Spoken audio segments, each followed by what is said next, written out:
उदय की इन किरणों को ये बादल क्या रोकेंगे।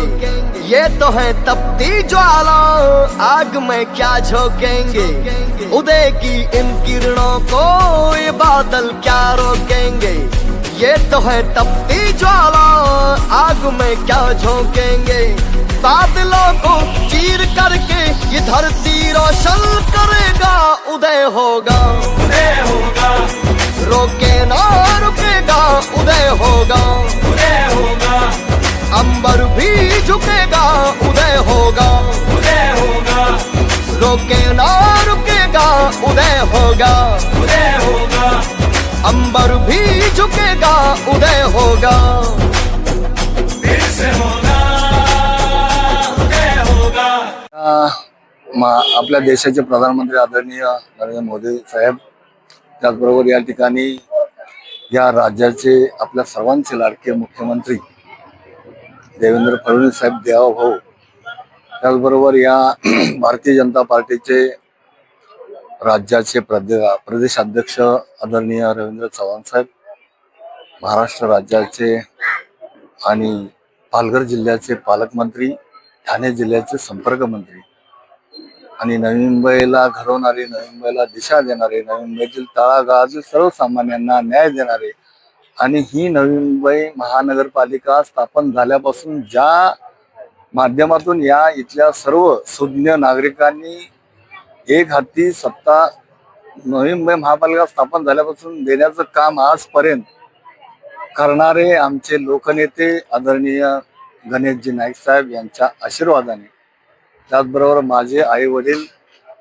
आणि या ठिकाणी खऱ्या अर्थाने ठाणे लोकसभा मतदारसंघाचे माजी खासदार संजीवजी नाईक साहेब, या ठिकाणी ऐरोली विधानसभा मतदारसंघाचे युवा नेते आणि प्रथम आमदार आदरणीय संदीपजी नाईक साहेब यांच्या मार्गदर्शनाने, त्याचबरोबर या ठिकाणी नवी मुंबई महानगरपालिकेचे माजी महापौर आणि आता सभागृह नेता आमचे सागरजी नाईक साहेब, त्याचबरोबर या त्यांच्या सहकार्याने आणि या ठिकाणी मोठ्या संख्येने या ऐरोली विभागातील जमलेले माझे सर्व ज्येष्ठ नागरिक, माता भगिनी आणि विशेषतः सेक्टर 14 आणि 15 देवागाव आणि प्रभाग क्रमांक 5चे सर्व माझे रहिवासी बंधू भगिनी, मतदार दाते यांचं मनापासून या ठिकाणी आजच्या या दिवशी मनपूर्वक आभार मानतो।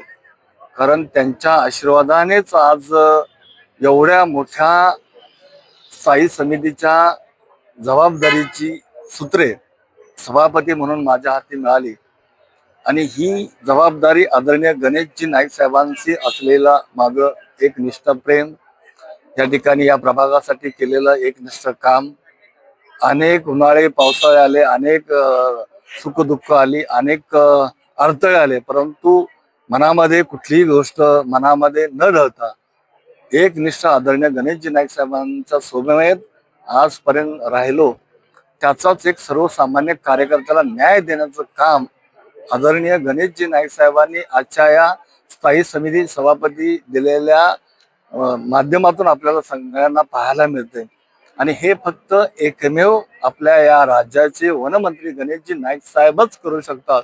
सर्वसामान्य या ठिकाणी कार्यकर्त्याला न्याय देणं हे आदरणीय दादा करू शकतात। कारण आपल्याला माहित आहे स्थायी समिती ही फार अतिशय महत्वाची समिती आहे। या समितीच्या माध्यमातून पूर्ण नवी मुंबईतील शहरातील एक लोकहिताची, लोकाभिमुख कामं, लोकांच्या गरजेची असणारी कामं आणि जी कामं व्हायला पाहिजे ती कामं या समितीच्या माध्यमातून आदरणीय महापौर महोदयांच्या माध्यमातून, आदरणीय उपमहापौर महोदयांच्या माध्यमातून या ठिकाणी होत असतात। आणि हे करत असताना या ठिकाणी एक समन्वय राखणं, आदरणीय गणेशजी नाईक साहेबांची दूरदृष्टी हे सातत्याने टिकवून ठेवणं आणि समाजामध्ये तळागाळातील सर्वसामान्यांसाठी न्याय देणं हे काम या ठिकाणी या समितीच्या माध्यमातून नक्कीच होईल। मला खरंच अतिशय आनंद आहे।